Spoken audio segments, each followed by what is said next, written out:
Cordial saludo para todos, ya 26 de septiembre de 2024.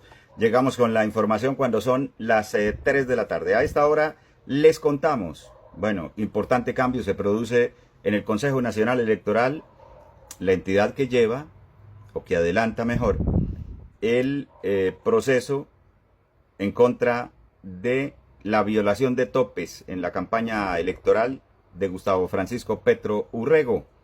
Escuchemos los cambios que se producen allí en este ente electoral.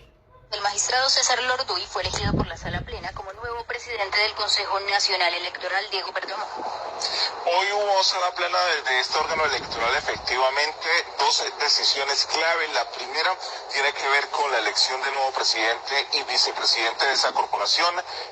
Se culminó el periodo de Marisa Martínez, quien está al frente del órgano electoral. Pues bien, César Lorduy acaba de ser elegido por la Sala Plena como presidente.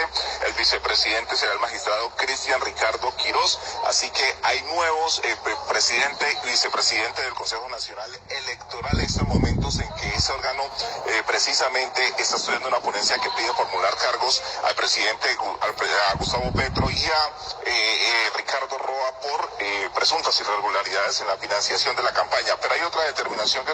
Bueno, señores, y de ahí nos pasamos a las renuncias de los altos funcionarios del desgobierno de Gustavo Petro. Comenzamos con el día de ayer, cuando Dagoberto Quiroga, director de la Superintendencia de Servicios Públicos, pasó la carta de renuncia. Dice él que la ha pasado en unas 3 o más oportunidades.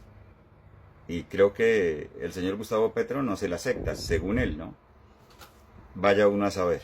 Por otro lado, el día de hoy, otro alto funcionario, y en esta ocasión es el director de Migración de Colombia, quien también, el señor Carlos Fernando García, pasa la carta de renuncia al desgobierno del cambio. Del gobierno Petro, se trata del director de Migración Colombia, Carlos Fernando García, y también de Dagoberto Quiroga, superintendente de Servicios Públicos. Hasta el momento el presidente Petro no se ha pronunciado y no ha aceptado ninguna de las dos cartas de los funcionarios.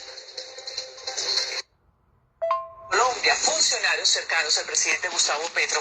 Aquí les contamos las versiones sobre sus salidas de los cargos. Tanto Dagoberto Quiroga como Carlos Fernando García son amigos del presidente desde los años de militancia en el M-19 y fueron nombrados por el mandatario en septiembre de 2022. Quiroga era el presidente de la Colombia Humana durante la última campaña presidencial y está siendo investigado por el Consejo Nacional Electoral y la Comisión de Acusaciones de la Cámara por presuntas irregularidades en su financiación, pero su salida tendría otras implicaciones. A la Casa de Nariño llegaron versiones sobre supuestas labores de inteligencia y seguimientos a empresas vigiladas por la Superintendencia de Servicios Públicos. Señalan a uno de sus asesores, el teniente coronel en retiro de la policía Jorge Luis Villamil Salazar, de presionar indebidamente a algunos de sus vigilados, como la empresa Aire, intervenida recientemente. Las versiones señalan que el superintendente y Villamil buscarían favorecer al poderoso empresario William Vélez. ¿Se les hace parecido eso, las investigaciones o las interceptaciones, mejor, ilegales en el gobierno del cambio? El gobierno de las interceptaciones ilegales iniciaron con Laura Sarabia con las empleadas del servicio, ¿no? Nada menos y nada más las metió o ordenó o ordenaron algunos de ellos, de los que trabajan en la presidencia, ingresarlas a ellas al Clan del Golfo, una empleada del servicio, funcionaria integrante del Clan del Golfo, es decir, una lista de terroristas. Imagínense ustedes el gran gobierno que adelanta Gustavo Petro. Fue asesinado en las últimas horas un funcionario del INPEP en el barrio del Bosque en Barranquilla. A esta hora es noticia el asesinato de un guardia del INPEC, minutos después de que saliera de la penitenciaría El Bosque, donde laboraba desde hacía más de 20 años. El dragoneante, identificado como Valentín Payares, de 41 años de edad, se movilizaba en un vehículo particular hacia su vivienda cuando fue abordado por delincuentes en moto que le dispararon en repetidas ocasiones. Bueno, señores, y de ahí nos vamos a otra noticia.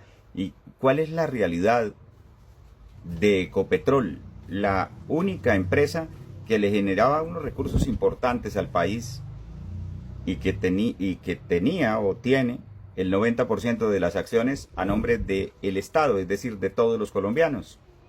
¿Qué pasa hoy después de más o menos 30 meses de el momento en que Gustavo Petro, infortunadamente, tomó las riendas del país? De la caída de sus reservas de crudo, la pérdida buena parte de su valor.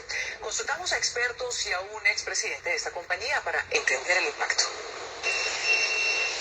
El informe de JP Morgan reduciendo sus perspectivas y su calificación a Ecopetrol y la consecuente caída de casi 6% en el precio de su acción el día de ayer es solo un reflejo más de lo que viene pasando desde hace 30 meses con esta petrolera. En abril de 2022, una acción de Ecopetrol se cotizaba en Colombia a 3.675 pesos.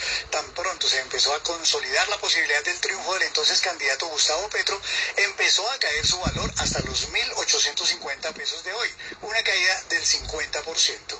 Y eso ha significado que su valor en bolsa ha pasado este año de casi 100 billones de pesos a 76. Ha sido de las pocas acciones que ha tenido este desempeño. Según JP Morgan y otras entidades evaluadoras, el atractivo de Ecopetrol para los compradores de acciones se ha perdido a raíz de la caída de sus reservas de crudo, la pérdida de independencia de sus directivos, factores externos como los bloqueos viales y ataques guerrilleros, pero también y sobre todo por sus menguados resultados financieros. Bueno, señores, y por otro lado, Colombia es el país número 1 en homicidios de defensores de derechos humanos, pero principalmente han sido desvividos o asesinados, mejor, los defensores de los derechos ambientales en Colombia. Es decir, los que van y dicen, por ejemplo, en el Cauca, denuncian que la familia de Francia Márquez es la encargada de manejar la minería ilegal en el departamento del Cauca. Toda la vida ha sido la familia de Francia Márquez. No hay que dudarlo, esa COP16 creo que va a dejar más resultados negativos que positivos, porque los visitantes se van a llevar una sorpresa cuando les cuenten la realidad ambiental de Colombia. Cosa distinta a lo que les ha contado Gustavo Petro por allá cuando va, por ejemplo, a la ONU, que va solo a decir mentiras. Por otro lado, las irregularidades en el proceso para elegir Procurador General de la Nación, a la orden del día. Gustavo Petro ya prácticamente lo tiene elegido y se mete al bolsillo Contralor, Fiscal, Procurador, próximamente Cortes, y queda número 1 en el país, un poquito con más poder que tiene el narcodictador venezolano. En la JEP, fuerte llamado al gobierno de Gustavo Petro, porque no solamente el alto comisionado para la paz dice que los va a desaparecer, que va a acabar esa JEP, sino que además 480.000 millones de pesos que estaban destinados a ellos se están perdiendo. Se les está perdiendo el dinero a todo el mundo. ¿A dónde está parando esa plata? Ayúdenme con sus respuestas aquí en los comentarios. Escriban. ¿Dónde creen ustedes que está toda esa cantidad de plata? Son muchos billones. Se están perdiendo. No sabemos a dónde van a parar.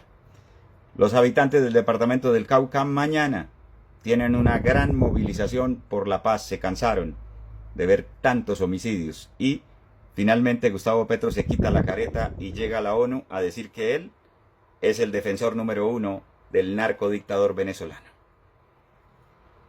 Nuevamente, no sorprende Gustavo Petro, el presidente de Colombia, no sorprende.